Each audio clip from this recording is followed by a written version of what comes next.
ഡൽഹിയിൽ കഴിഞ്ഞ കുറച്ച് ദിവസങ്ങളായി ജസ്റ്റിസ് യശ്വന്ത് വർമ്മയുടെ വീട്ടിലെ നോട്ടുകെട്ടുകൾ കണ്ടെത്തിയതുമായി ബന്ധപ്പെട്ട വിവരങ്ങൾ വന്നുകൊണ്ടിരിക്കുകയാണ്. പ്രേക്ഷകർ പറയുന്നേ ഇനി വീട്ടിലിട്ട് ഇങ്ങനെ നോട്ട് കത്തിക്കല്ലേ എന്ന് പറയുന്നത്. അതെ അതെ അതെ, ഉള്ളവർ സൂക്ഷിച്ചു വയ്ക്കുക, കത്തിക്കണ്ട. അതാണ്. മാത്രമല്ല അങ്ങനെ എന്താ കേസെടുക്കാൻ താമസിക്കുന്നത്? ഒരു സാധാരണക്കാരന്റെ വീട്ടിലാണെങ്കിൽ ഇങ്ങനെ സംഭവിച്ചാൽ അപ്പൊ തന്നെ FIR ഇടും, നടപടികൾ ആരംഭിക്കും. ഇങ്ങനെ സുപ്രീം കോടതി ജഡ്ജി ആയാലും കാണിച്ച നിയമവിരുദ്ധമാണല്ലോ. ഹൈക്കോടതി.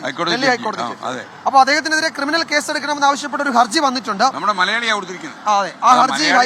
ആ ഹർജി ഇന്ന് കോടതി പരിഗണനയ്ക്ക് എടുക്കുകയാണ്. അപ്പോൾ എന്തായിരിക്കും കോടതിയിൽ സംഭവിക്കുക എന്നതിൽ രാജ്യത്തിനാകെ ഒരു ആകാംക്ഷയുണ്ട്. ബൽറാം നെടുങ്ങാടി ഒരിക്കൽ കൂടി ചേരുന്നുണ്ട് ഡൽഹിയിൽ നിന്ന്. ബൽറാം, എപ്പോഴാണ് ഈ കേസ് പരിഗണിക്കുക? ലിസ്റ്റ് ചെയ്തിരിക്കുന്നത് ഏത് ക്രമത്തിലാണ്? എന്താണ് ഇന്ന് സംഭവിക്കാൻ സാധ്യത? വിശദമായ വാദത്തിന്റെ സാധ്യതയുണ്ടോ ബൽറാം ഇന്ന് തന്നെ കോടതിയിൽ? Good morning Vijayakumar, SKN Unmesh. ഇന്ന് നിർണായകമായ ഒരു കേസാണ് സുപ്രീം കോടതി പരിഗണിക്കുന്നത്. ഡൽഹി ഹൈക്കോടതി ജഡ്ജി യശ്വന്ത് വർമ്മയുടെ വസതിയിൽ നിന്നും പണം കണ്ടെത്തിയതുമായി ബന്ധപ്പെട്ട സമർപ്പിച്ച ഹർജിയാണ് സുപ്രീം കോടതി പരിഗണിക്കുന്നത്. അതിൽ പ്രധാനം ഈ ഹർജി നേരത്തെ അടിയന്തരവാദം കേൾക്കണമെന്ന ആവശ്യം തള്ളിയിരുന്നുവെങ്കിൽ പോലും ഈ ഹർജി പരിഗണിക്കാൻ കോടതി തീരുമാനിക്കുകയായിരുന്നു. അതിനായി എടുത്ത സമയവും പ്രധാനമാണ്. സുപ്രീം കോടതിയുടെ തന്നെ നിർദ്ദേശമനുസരിച്ചുള്ള 3-അംഗ സമിതി ഈ സംഭവത്തിൽ അന്വേഷണം നടത്തിക്കൊണ്ടിരിക്കുന്നതിനിടെയാണ് ഇത്തരത്തിൽ ഒരു ഹർജി പരിഗണിക്കാൻ സുപ്രീം കോടതി തീരുമാനിച്ചിരിക്കുന്നത് എന്നുള്ളതും നിർണായകമാണ്.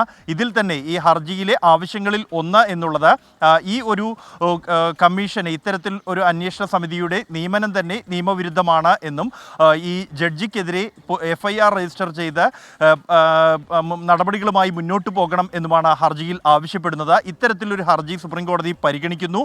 അത് മലയാളിയായ അഭിഭാഷകൻ മാത്യു നെടുമ്പാറ സമർപ്പിച്ച ഹർജിയാണ്.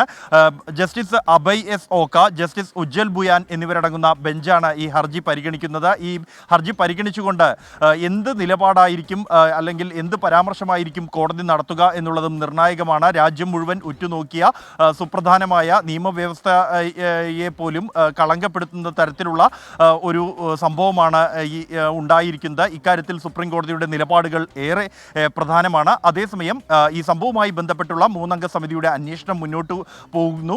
ഡൽഹി ഫയർഫോഴ്സ് മേധാവിയെ 6 മണിക്കൂറോളമാണ് അദ്ദേഹത്തിൽ നിന്നും കഴിഞ്ഞ ദിവസം ഈ അന്വേഷണ സമിതി മൊഴി രേഖപ്പെടുത്തിയത്. ഒപ്പം തന്നെ യശ്വന്ത് വർമ്മയുടെ വസതിയിലെ ജീവനക്കാർ 5 പേരിൽ നിന്നും 5 പോലീസ് ഉദ്യോഗസ്ഥരിൽ നിന്നും ഇതിനകം സമിതി മൊഴി രേഖപ്പെടുത്തിയിട്ടുണ്ട്.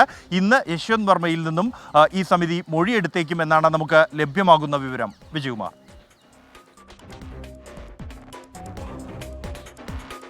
Thank you.